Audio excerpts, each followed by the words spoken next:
To. Hello दोस्तों, one group disconnection approach जो है आज का टॉपिक है। तो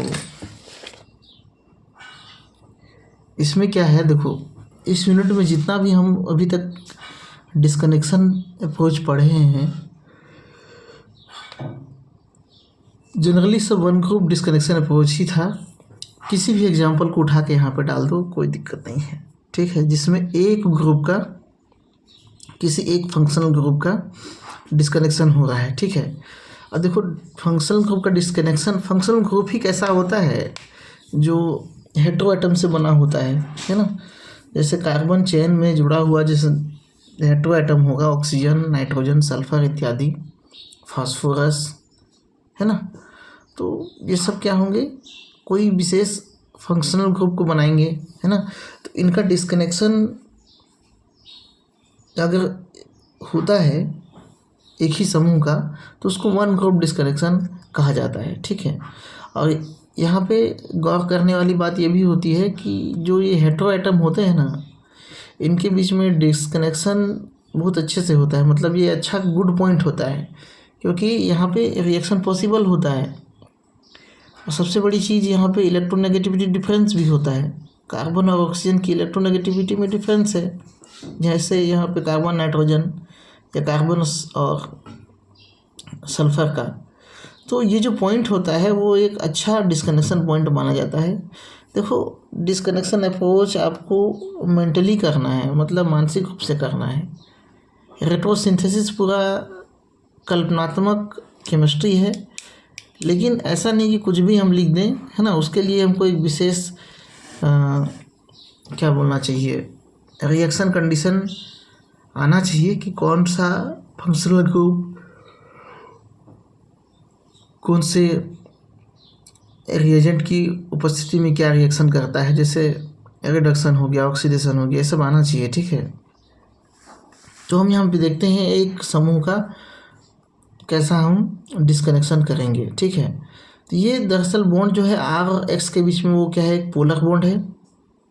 पोलर बॉन्ड जब यहाँ पर डिस्कनेक्ट होता है, समझ लो यहाँ पे एक्स की जगह पे कोई एक फंक्शनल ग्रुप है, ठीक है, एक ग्रुप है।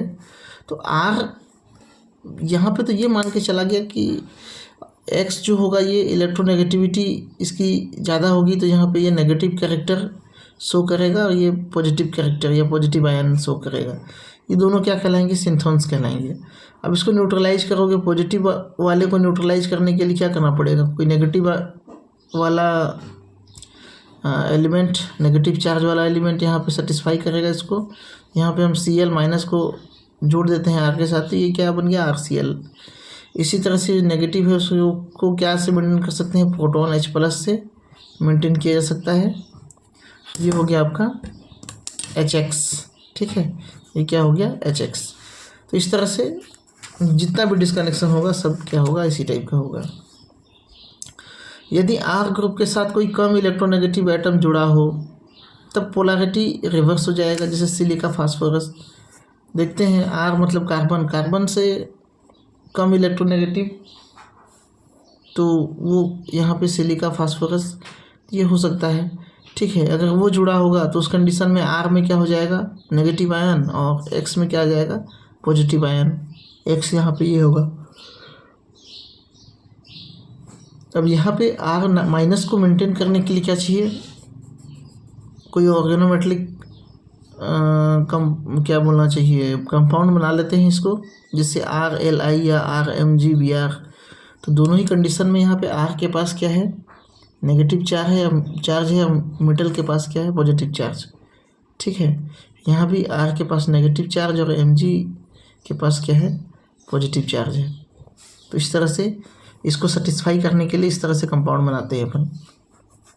कल्पना करते हैं कि ये यहाँ से आया होगा और X को Cl के साथ में, क्योंकि X यहाँ पे पॉजिटिव आयन है, तो यहाँ पे इसको क्या करेंगे, Cl के साथ में इक्विवेलेंट बना लेते हैं, सिंथेटिक इक्विवेलेंट, ठीक है। अब यहाँ पे कार्बोनिल डेरिवेटिव की बात करें तो कार्बोनिल डेरिवेटिव RCOOR ये हो गया, एस्टर हो गया। यहाँ पे H होता तो ये क्या हो जाता, कार्बोक्सिलिक एसिड। यहाँ भी एक OH या OR ग्रुप को डिस्कनेक्ट किया जा सकता है।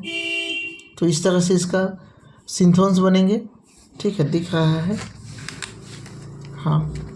और इसका सिंथेटिक इक्विवेलेंट पॉजिटिव में नेगेटिव जोड़ दिए और नेगेटिव में क्या जोड़ दिए, H जोड़ दिए, प्रोटॉन जोड़ दिए। यहाँ पे आपको RCOOH से क्या क्या सिंथेसाइज कर सकते हो आप, ये यहाँ पे दिया हुआ है। जैसे यहाँ पे RCOCl बना, RCOCl किससे रिएक्ट करके बनेगा, SOCl2 या फिर PCl5 का रिएक्शन कराने से एसिड क्लोराइड बनता है। इसी तरह से एसिड AC2O से रिएक्शन करवाते हैं तो क्या कह सकते हो कि दो कहने का मतलब यहाँ पे आप जो है दो एसिड को आपस में कंडेंसेशन कराएंगे तो फिर क्या बनेगा, RCO2O, ठीक है। या अल्कोहल के साथ रिएक्शन कराएंगे तो क्या बनेगा, RCOOR, यहाँ से OH या फिर H और यहाँ से H निकल जाएगा, ठीक है। उसके बाद में NH2 के साथ में रिएक्शन कराते हैं तो एक H यहाँ से और एक OH यहाँ पे बनेगा क्या, NHR जो है जुड़ेगा इधर, ठीक है। तो इस तरह से रिएक्शन जो है कार्बोनिल डेरिवेटिव्स बनते हैं। तो ये सब जितने भी डेरिवेटिव्स बनते हैं ये वन ग्रुप डिस्कनेक्शन और अटैचमेंट के कारण बनते हैं, ठीक है। तो ये जो पिछले वीडियो में हमने देखा है डिस्कनेक्शन, तो यहाँ पे ये जो डिस्कनेक्शन हुआ था किसी एक ग्रुप का हुआ था, R ग्रुप, R भी एक ग्रुप है, ठीक है। मतलब जितना भी एग्जांपल हमने पढ़ा है यहाँ पे, जितने भी एग्जांपल हमने पढ़े हैं सब वन ग्रुप डिस्प्लेसमेंट का ही पढ़े हैं, ठीक है। जितने भी आप नोट्स बनाए होंगे पिछला वाला सब एग्जांपल यहाँ पर डाल सकते हैं। जैसे एक एग्जांपल मैं यहाँ पे दिखा देता हूँ आपको, ये हो गया आपका एमाइड CONH ग्रुप क्या कहलाता है, एमाइड, ठीक है। तो ये कंपाउंड है, ये है आपका प्रोपेनी, है ना। तो इसको अगर हम डिस्कनेक्शन यहाँ पे कराते हैं वन ग्रुप डिस्कनेक्शन, तो यहाँ पे आपका नाइट्रोजन और कार्बन के बीच में इलेक्ट्रोनेगेटिविटी डिफरेंस है और चेन भी है, तो यहाँ पे डिस्कनेक्शन होता है। डिस्कनेक्शन होगा तब क्या लिखेंगे हम यहाँ पे, CN एमाइड डिस्कनेक्शन, ठीक है। तो ये टूट गया तो फिर यहाँ पे NH2 बना। अब NH2 में रिएक्टिविटी जान रहे हो थोड़ा सा डिफ़िकल्ट होता है, तो इसको हम FGI कराते हैं, फंक्शनल ग्रुप कन्वर्जन कराते हैं, तो ये क्या बन जाता है, NO2 में कन्वर्ट कराते हैं। अब NO2 को यहाँ से रिलीज आउट करा देते हैं, ये बन जाता है आपका इस तरह से 1,2 डाइक्लोरोबेंजीन। अब डाइक्लोरोबेंजीन जो है आपको ईजिली अवेलेबल है, ठीक है। ये आपको 1,2 डाइक्लोरोबेंजीन से हम इसको बना सकते हैं। तो ये हमारा रेट्रोसिंथेसिस था, हमारा कल्पनात्मक पाथवे था। इसको अब हम प्रूव करके देखते हैं नेक्स्ट में। ये है 1,2 डाइक्लोरोबेंजीन, उसका नाइट्रेशन कराते हैं HNO3 और H2SO4 की उपस्थिति में, तो ये हो गया आपका NO2 यहाँ पे आके जुड़ जाता है। अब H2PDC की उपस्थिति में इसका रिडक्शन करा देते हैं, तो यहाँ पे बन जाता है NH2। अब इसी के साथ में ECOCl से रिएक्शन कराते हैं, तो ये जो Cl है यहाँ का एक H है वो रिएक्ट कर जाता है -HCl, यहाँ निकलेगा और हमको ये टारगेट मॉलिक्यूल जो है मिल जाता है। तो इस तरह से वन ग्रुप डिस्कनेक्शन कोई बहुत बड़ा टॉपिक नहीं है, और चूँकि ये पूरा यहाँ पे जितना भी पढ़े हैं हम उसका निचोड़ समझ लो, और इसके नेक्स्ट यूनिट में भी हमको डिस्कनेक्शन पढ़ना है। तो यहाँ पे इतना ही, और चैनल में बने रहने के लिए बहुत बहुत धन्यवाद। आप सभी का दिन शुभ हो, पढ़ाई करो अच्छे से, बेस्ट ऑफ लक।